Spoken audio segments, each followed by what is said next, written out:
ज्ञान जो आपको सफल जीवन जीना सिखाता है। मैं ऐसा उबाऊ और दुखद जीवन नहीं चाहता। जीवन में ऊर्जा की चमक होनी चाहिए, जैसे आकाश में बिजली चमकती है। ऐसा नहीं है कि भगवान ने मुझे लंबी उम्र नहीं दी है, लेकिन उसमें जीवनता अवश्य होनी चाहिए। अगर आप जीवन में कुछ करना चाहते हैं, अगर आप जीवन के प्रति अपना नजरिया बदलना चाहते हैं, तो आपको उपनिषद पढ़ना चाहिए। तब तुम्हें जीवन की एक झलक मिलेगी। भार्गवी और वारुणी विद्या में यही जीवन दर्शन है। ये एक पवित्र जीवन की लालसा, एक उज्जवल जीवन की लालसा तथा एक दिव्य जीवन की अभिलाषा उत्पन्न करेगा और प्रगति करने की इच्छा पैदा होगी। गिब्बन ने 25 वर्षों तक इतिहास लिखा। इसमें उसने कितनी मेहनत की होगी। हम उनके लिखे इतिहास से सहमत हैं या नहीं, ये एक अलग मामला है, लेकिन ऐसा लगता था कि उन पर इतिहास लिखने का जुनून सवार था। जिस दिन उसने लिखना समाप्त किया और कलम रख दी, वह अंततः सारी रात रोता रहा। उसने सोचा, कल सुबह मैं क्या करूंगा। लेकिन भगवद गीता के भक्त इस तरह रोते नहीं, क्योंकि उन्हें यह चिंता नहीं होती कि अब क्या करें। वे निरंतर परमेश्वर का कार्य कर रहे हैं, जो कभी पूरा नहीं होता। यह ऐसा कार्य है जो जन्म जन्मांतर तक चलता रहेगा। तात्पर्य यह है कि जीवन का अर्थ समझा जाना चाहिए। भार्गवी और वारुणी के ज्ञान से व्यक्ति महान बनता है। उसका जीवन गहन हो जाता है। उसके जीवन में बिजली जैसी जीवंतता है। यह उज्जवल है। यहाँ तक कि उसकी पत्नी भी ऐसे आदमी को पसंद नहीं करती जिसका जीवन उबाऊ हो, जिसके जीवन में कोई जीत न हो। यहाँ तक कि उसका बेटा भी उससे प्यार नहीं करता। भार्गवी वारुणी के ज्ञान से परलोक में भी महान यश की प्राप्ति होती है। उस ज्ञान को सुनने, मनन करने और ध्यान करने से जीवन दिव्य हो जाता है। इस दिव्य ज्ञान को छोटे बच्चों को निरंतर समझाया जाना चाहिए, तभी जीवन प्रति उनका नजरिया बदलेगा। उनका जीवन दिव्य और अलौकिक हो जाएगा। हथौड़े के एक या दो वार से पत्थर नहीं 59वां घावा भी कुछ नहीं करता, लेकिन 50वां प्रहार पत्थर को तोड़ सकता है। इसी प्रकार इस दिव्य ज्ञान का निरंतर अभ्यास करना चाहिए, तभी आत्मा और शिव का एकत्व होगा। युवाओं और बच्चों को भी यह दिव्य भार्गवी वारी विद्या सीखनी चाहिए।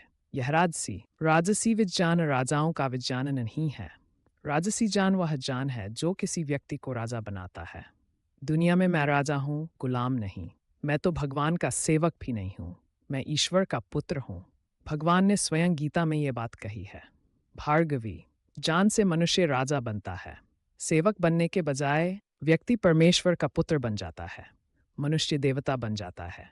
भृगु को प्रणाम किए बिना कोई भार्गवी का ज्ञान प्राप्त नहीं कर सकता। ये जीवन का विज्ञान है, जीवन के दर्शन। जीवन केवल समय की गति से आगे बढ़ने वाला प्रवाह नहीं है। इसमें जीवंतता, चमक और अर्थ होना चाहिए। जीवन का सच्चा आनंद उसके मूल में निहित प्रेरणा और दर्शन में निहित है। उपनिषद इस बात की अंतर्दृष्टि प्रदान करते हैं कि किस प्रकार एक ऐसा जीवन निर्मित किया जाए जो नीरस और शुष्क जीवन जीने के बजाय जीवन के प्रत्येक क्षण में चेतना का बोध प्रदान करे। भार्गवी वारुणी विद्या जीवन दर्शन का आधार है। यह ज्ञान केवल ज्ञान या दर्शन नहीं है, बल्कि यह ऐसा ज्ञान है जो जीवन में चमक, जीवंतता और पवित्रता लाता है। इस ज्ञान को सीखकर व्यक्ति दिव्य जीवन का अनुभव कर सकता है। इसके निरंतर चिंतन और ध्यान से व्यक्ति प्रखर हो जाता है और उसके जीवन में एक प्रकार की चमक पैदा हो जाती है। जीवन में विजिगीषा, आत्मविश्वास के साथ आगे बढ़ने की प्रेरणा होनी चाहिए। जीत के बिना जीवन केवल जीवित रहने के लिए है, लेकिन जीत के साथ जीवन महानता के लिए है।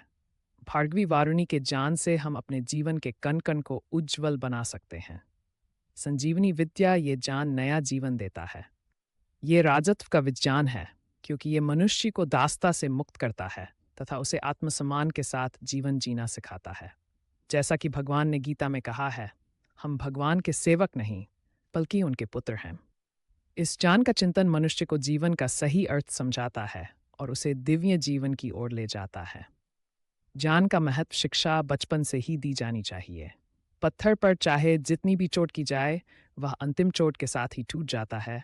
इसी प्रकार भार्गवी वारुणी विद्या का निरंतर अध्ययन करने से व्यक्ति के हृदय में परिवर्तन आ जाता है। इस ज्ञान को निरंतर सुनने और मनन करने से जीवन उज्जवल और महान बन जाता है।